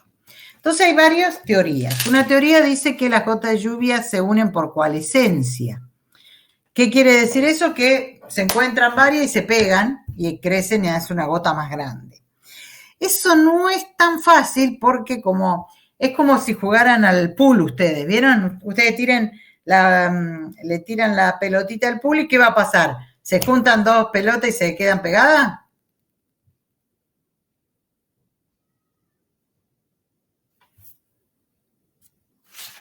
¿Qué ocurre cuando juegan al pool o al billar? ¿Se pegan las pelotas?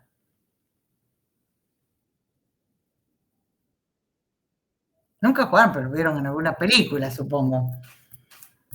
Cuando ustedes le pegan a una pelotita con otra pelotita, ¿las dos pelotitas quedan pegadas? No, se chocan y una se va para su lado. Ajá. Muy Casi bien. siempre la blanca que le pega a las otras. Ah, ¿vieron? ¿Vieron que vieron? Por lo menos una película vieron. Bueno, si generalmente dos gotas de agua del mismo tamaño se llegan a chocar en la atmósfera, lo más normal es que se desarmen en muchas gotitas y no que se junten, que hagan el efecto ese como del pool. Entonces, para que una de las gotas, para que ocurra eso de que una gota se come a la otra, una de las gotas tiene que ser mucho más grande. Entonces, si una es mucho más grande, cuando choca con la chiquita, ahí sí, se adhiere y crece un poquito más. Entonces, no son procesos tan fáciles que ocurran, ¿sí?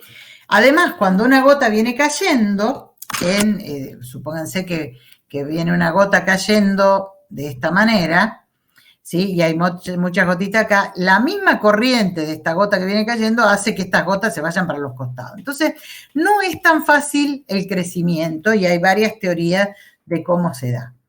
Generalmente hay una teoría que dice que como hay más cristales de hielo que agua dentro de las nubes, ahí sí se va a dar el proceso de acreción. ¿Por qué? Porque los cristales de hielo, acuérdense que tienen ese efecto, vieron que si ponen el dedo en el freezer queda pegado. Entonces, ese efecto que tiene el cristal de hielo hace que sea más sencillo que se junten esos cristales entre sí y una vez que se chocan, queden adheridos y crezcan más, más rápidamente. Este efecto muchas veces se da también con el agua que está por debajo de los 0 grados, presente en las nubes, que se adhiere a esos cristales de nieve, y se dan las típicas formas hexagonales que se dan, por ejemplo, cuando se congela el agua en los cristales de hielo. De esa manera van creciendo en forma de copos de nieve. Para que ocurra eso, tiene que haber núcleos de condensación. Para que haya esta nucleación, tiene que haber, para que se formen gotas de nube, tiene que haber. Puede haber que haya agua sola, pero para que ocurra esto tiene que haber mucha agua, mucha sobresaturación, debe estar muy, muy húmedo. Y también puede darse que haya alguna partícula, en particular, no sé, alguna sal o alguna partícula de algún elemento de suelo, que sea más fácil que absorba el agua. Esos núcleos que se suelen llamar higroscópicos forman, nuclean gotas de nube y las forman más fácilmente. Entonces, también puede crecer como gotas de nube, puede crecer de cristales de hielo. Para que haya nucleación homogénea en los cristales de hielo, tiene que estar muy sobresaturado, las temperaturas por debajo de los 40 grados, y bueno, esto se suele dar en los cirros, este tipo de formación. Pero bueno, estamos bien alto, hay temperaturas muy por debajo de los 40 grados y podemos llegar a tener la humedad necesaria. Por debajo de eso suelen darse nucleación por cristales de hielo combinado con alguna partícula que forme el hielo, digamos, ese núcleo de hielo más fácilmente y no tan complicado como con una sobresaturación elevada, ¿sí? Entonces, dentro de la nube vamos a tener todos estos procesos. Una vez que comienzan esas particulitas, la corriente va llevando por arriba de la nube estas partículas que se fueron formando, se van formando por los distintos procesos partícula más grande, esto va bajando, vuelve a subir hasta que logramos tener una partícula lo suficientemente grande como para que forme una gota de lluvia pesada que después precipite. Le lleva un tiempo y estos procesos se dan principalmente dentro de las nubes tipo cumulonimbus para que tengamos una determinada tamaño de gota de lluvia. La gota de nube generalmente no precipita, son muy pequeñitas. Para que precipite tenemos que tener gota de lluvia. En estas gotas, si la gota es grande, pero cae dentro de un entorno donde está muy seco, puede ser que no llegue a la superficie en forma de agua, sino que se incorpore como humedad dentro del aire. Si la gota es lo suficientemente grande, puede llegar en forma de precipitación, y si se formó como un cristal de hielo grandote, también puede llegar como hielo a la superficie, que es el caso de la precipitación de granizo. Todos estos procesos ocurren dentro de las nubes, principalmente de las de alto desarrollo vertical. Una nube cumulonimbus que tiene aproximadamente 15 kilómetros de altura. ¿Sí? Por eso son nubes donde se pueden dar todos estos procesos en el interior.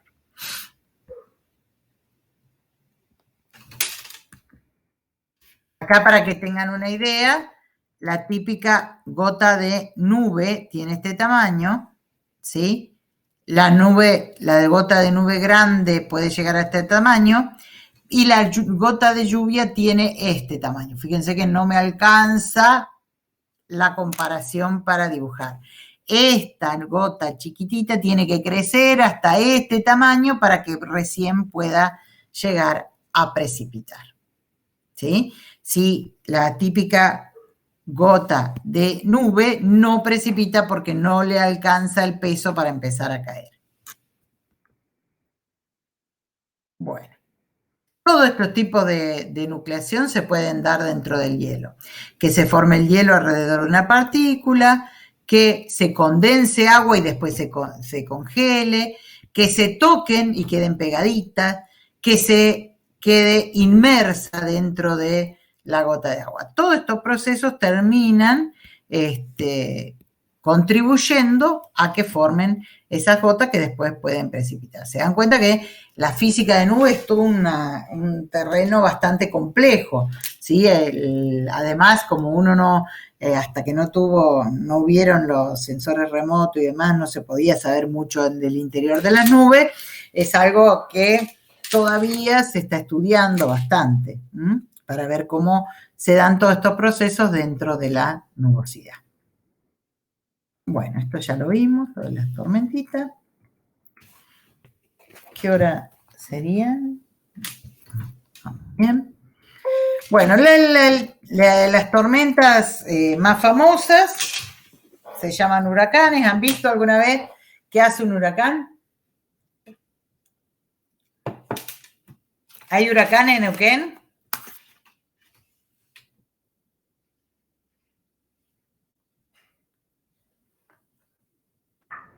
No hay.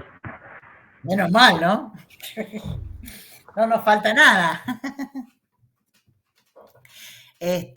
No hay huracán. ¿Están seguros que no hay huracán? ¿En Argentina hay huracanes?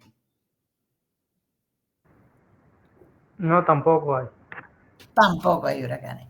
¿Dónde se dan los huracanes?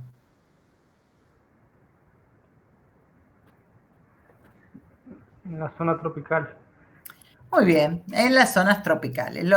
Los huracanes se dan cerca de las zonas tropicales, suelen asociarse al nombre ciclón tropical, se generan alrededor del Ecuador y comienzan a moverse debido a la fuerza de Coriolis.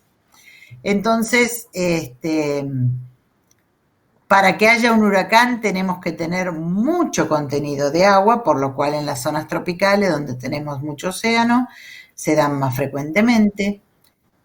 Para que crezca un huracán, la temperatura del océano tiene que ser mayor a 27 grados centígrados y generalmente se van asociados, para que alcance esa temperatura del océano, a zonas donde tenemos muchos archipiélagos o muchas islas, ¿sí? Hay una tabla que se llama la tabla de Saffir-Simpson, de escala de Saffir-Simpson, que nos da la categoría de distintos huracanes. Un huracán categoría 1, fíjense que acá si lo miran en la tablita, tenemos... Todas son bajas presiones, la presión en el interior del huracán es menor a 980, inclusive en el caso de la categoría 5 es menor a 920 hectopascales. La velocidad del viento es mayor a 100 kilómetros por hora, con lo cual a veces la gente comete el error de hablar cuando hay viento intenso, decir de huracán. La palabra huracán, si bien tiene que ver con el viento, no es el único efecto, es una tormenta muy grande con un centro de presión muy bajo y que está asociada con muchos efectos. Entonces, la velocidad del viento es uno de esos. Un huracán categoría 5 tiene viento mayor a 250 kilómetros por hora.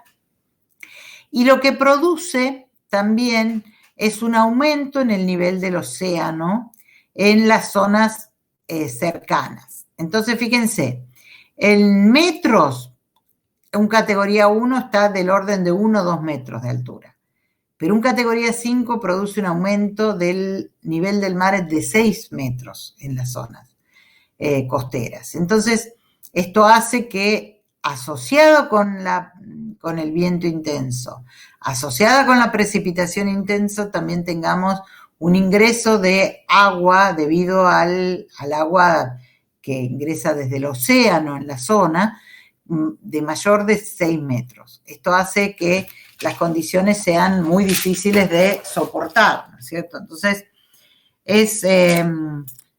cuando comienza el huracán, suele llamarse depresión tropical.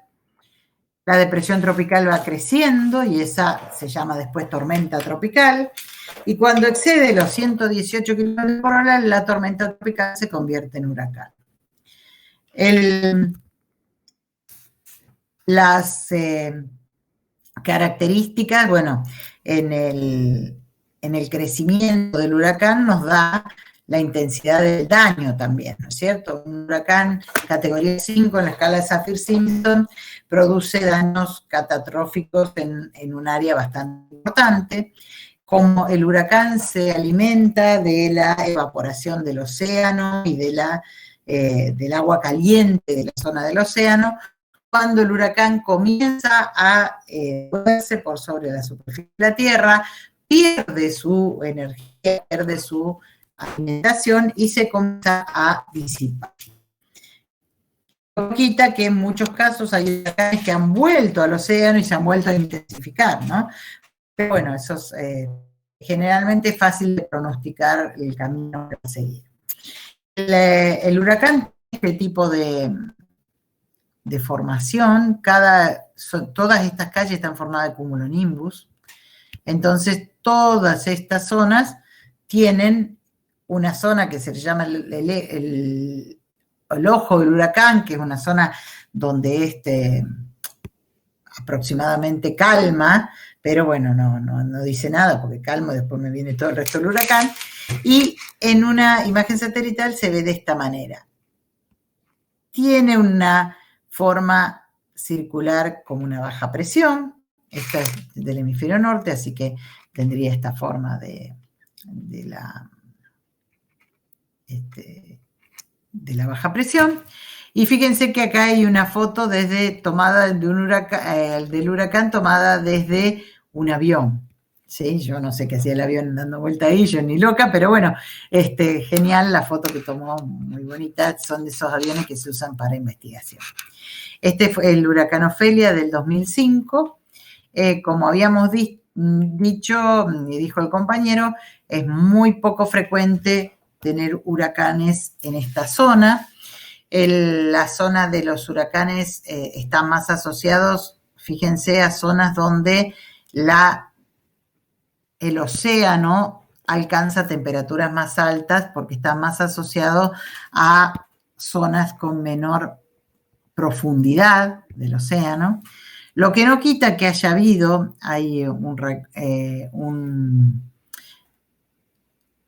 esto porque está hasta el año 2000, en 2005 hubo un huracán en esta zona. Ahora, a ver, creo que está acá, fíjense, acá está. Esto fue hasta el 2006, esta tormenta tropical no se había clasificado como huracán, pero a partir de los estudios la clasificaron y es un caso muy particular, son muy pocas las frecuencias que hay en el hemisferio sur, en la zona de Sudamérica. Sí, toda la zona asociada al sudeste asiático, a la zona de Oceanía, la zona del hemisferio norte, tienen asociadas este tipo de tormentas con huracanes. Profe, Sí. ¿puede ser que haya distintos huracanes, o sea, con distintos nombres y eso? Sí, a cada huracán se le da un nombre distinto.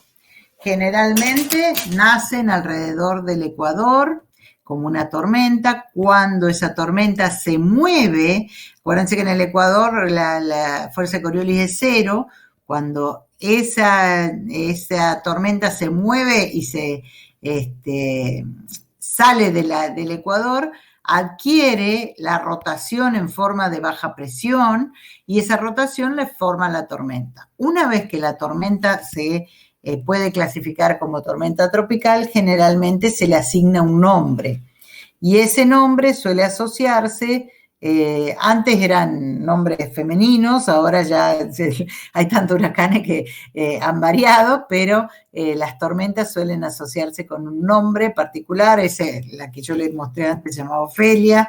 Hubo un huracán muy, muy importante que afectó toda la zona del Mississippi acá en el 2008, creo que fue Katrina, que también fue una consecuencia bastante importante.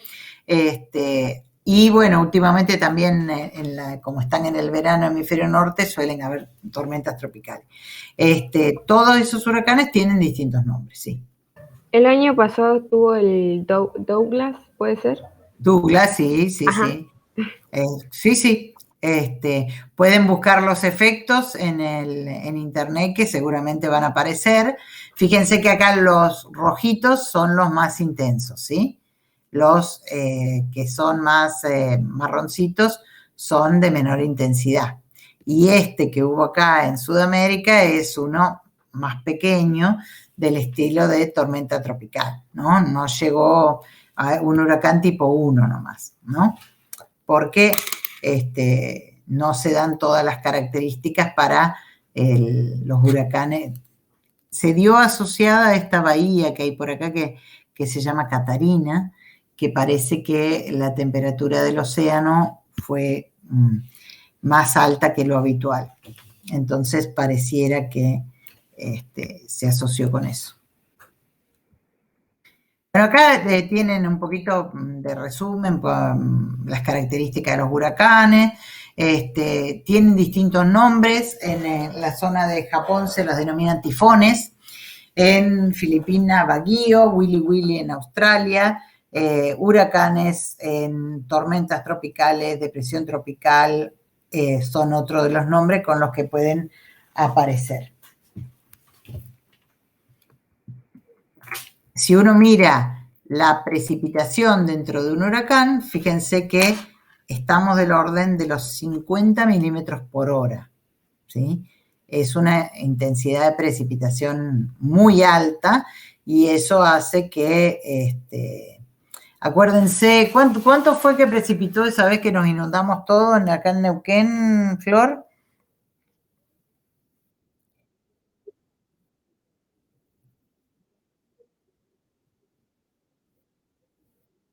En 3 días. Imagínense, serían 50 por hora, es terrible la cantidad de agua que cae toda junta, ¿no? Es una cantidad muy importante de agua. A ver si les quería mostrar, a ver si lo encuentro, déjenme un cachito, a ver si les encuentro lo de Katrina para mostrar, pues no lo tenía, la saqué la foto de Katrina, pero es un caso particular para que vean. A ver. Porque en Katrina, a ver si lo podemos mirar acá en Wiki. Bueno, fue un huracán categoría 5 en agosto, dice, del 2005. Miren el recorrido que hizo, ¿ven? Acá empezó la trayectoria desde esta zona de las Bahamas, así, y entró mucho por la cuenca del río Mississippi. Entonces, acá los huracanes, bueno, acá para que tengan algunos efectos, a ver si les puedo mostrar los efectos que tuvo. Bueno, esto fue, así quedó Nueva Orleans. No solamente por la precipitación, miren lo que era esto. No solamente la precipitación, sino el aumento que tuvo el nivel del mar que hizo que entrara el agua por el río Mississippi hacia la zona de la ciudad. ¿Ven que esos son autopistas? ¿Ven la altura que tiene el agua ahí? La altura llegó a tener 6 metros el agua dentro de la... Eso hace que los huracanes sean... si bien se puede hacer algo como para tratar de hacerle frente, miren cómo quedó el puente tiró el puente completo, pues esto es no llega a ser un tsunami, pero la altura del agua que entra, miren dónde quedaron las embarcaciones, tierra adentro, ¿sí? El agua del océano entra tierra adentro llevando todo a su paso, ¿no? Es el efecto combinado de la precipitación y de a ver si Miramos. El huracán Patricia también es de categoría 5, creo, profe. Patricia, busquémoslo, a ver. Si no me equivoco.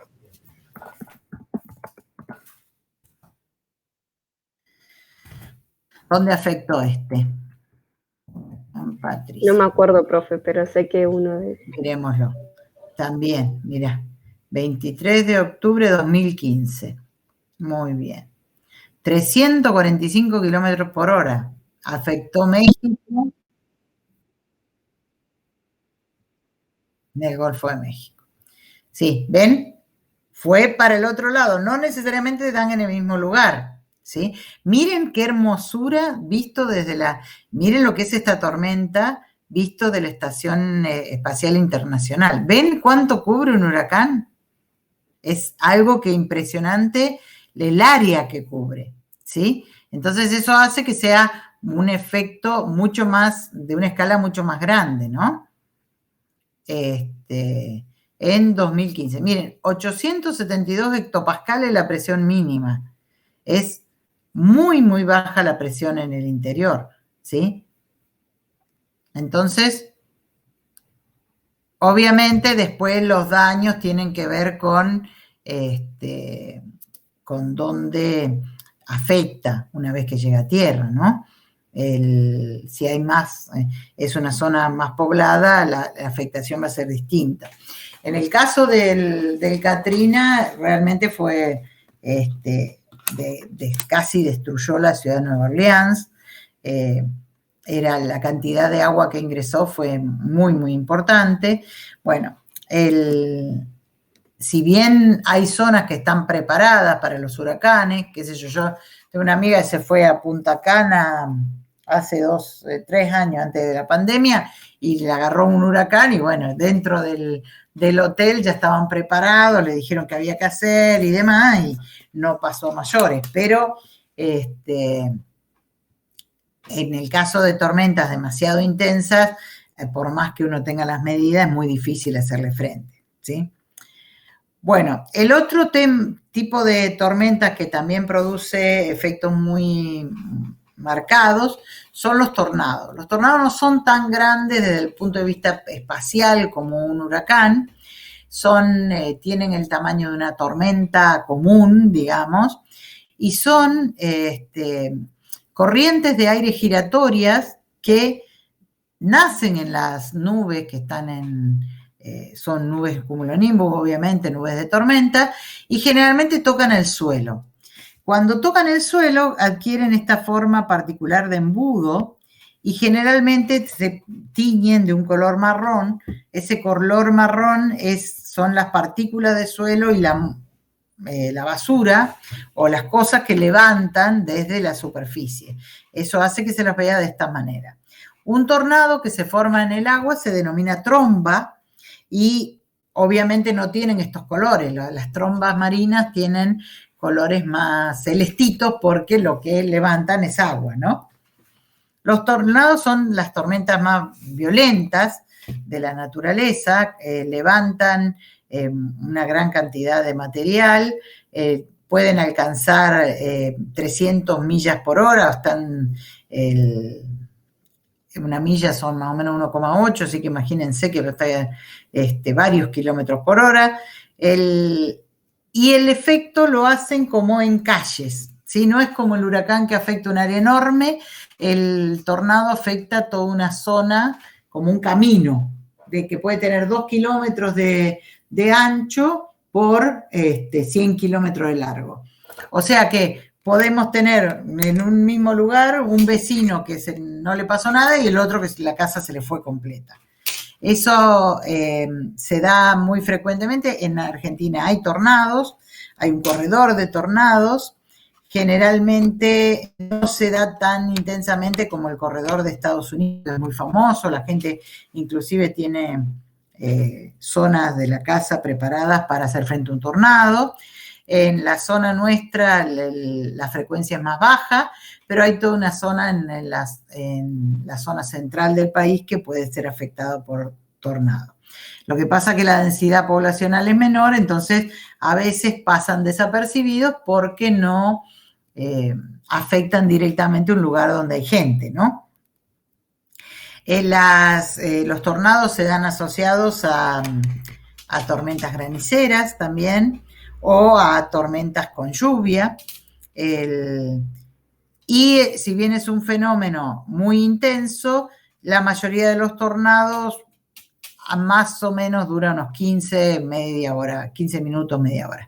Son fenómenos muy pequeños, muy cortos, lo que no quita que sean muy intensos y muy catastróficos, ¿no? Pero son distintos. Un tornado y un huracán son dos cosas distintas. Otra cosa es que un viento fuerte no es un tornado. ¿Sí? Y esos remolinos que pasan, no sé si alguna vez fueron a las grutas, vieron que de golpe y porrazo vienen y se empiezan a volar todas las sombrillas. Bueno, eso tampoco es un tornado. Esos son efectos que se dan por calentamiento diferencial, se forman esas burbujitas de aire que rotan en el sentido de las bajas presiones, ¿sí? Y generan torbellinos que pueden, algunos son muy intensos, cuando uno está en la playa a veces se lleva las carpas, se lleva la sombrilla, a más de uno le puede dar un golpe en la cabeza alguna silla, pero no son tornados, esos son torbellinos que se dan por calentamiento diferencial. El tornado está asociado a una nube de tormenta y a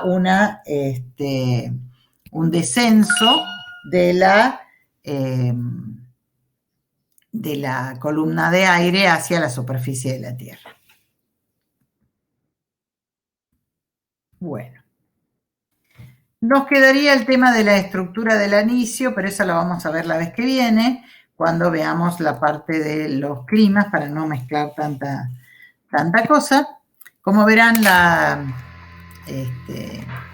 los temas de hoy son más sencillitos, son más bien son interesantes y tienen un montón de cosas que por ahí podemos aprovechar para entender el comportamiento general de la atmósfera en determinados lugares, pero no lo vamos a ver con una intensidad por ahí como vimos más la parte de estabilidad, la parte de precipitación y demás, que son las que necesitamos para los tipos climáticos. ¿Sí?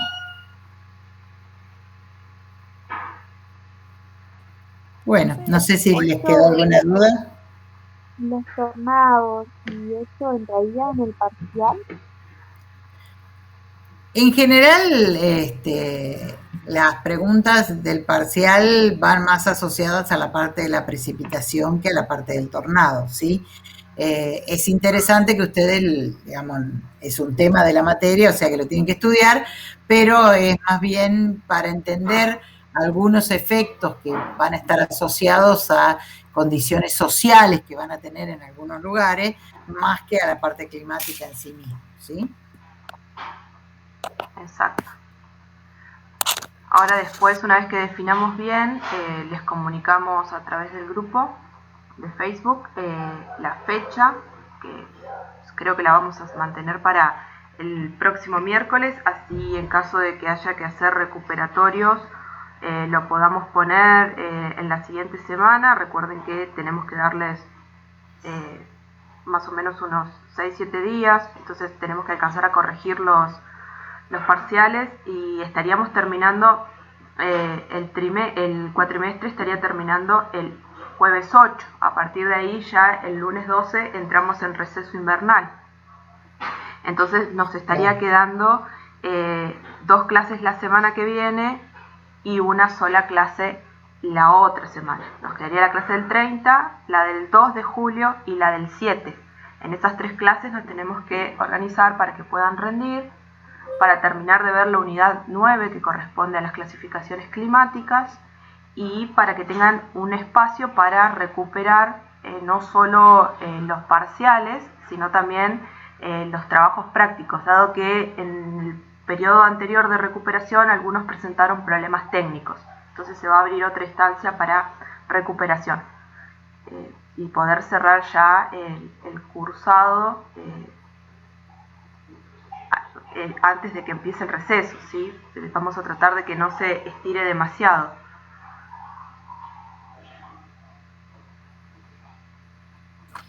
Entonces la fecha de parcial sería el miércoles 30.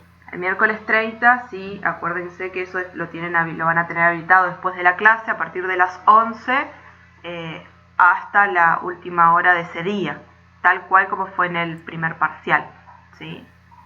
Igual siempre insisto, ante algún problema técnico o algo, enseguida se comunican y vemos de solucionarlo. No hay problema por eso. Buenísimo, perfecto. Por mi parte estaría, recuerden, la semana que viene vamos a seguir trabajando con las clases de consulta para poder reforzar estos últimos temas. Así yo por hoy no tengo nada más para agregar. Bueno, yo ya me cansé, así que no tengo más resto para agregar nada. Así que Bueno, cualquier cosa, si necesitan una clase consulta y eso, avisen, ¿sí? bueno, buen fin de semana. Nos vemos, chicos. Chao, profe. Chao, Adiós. chicas.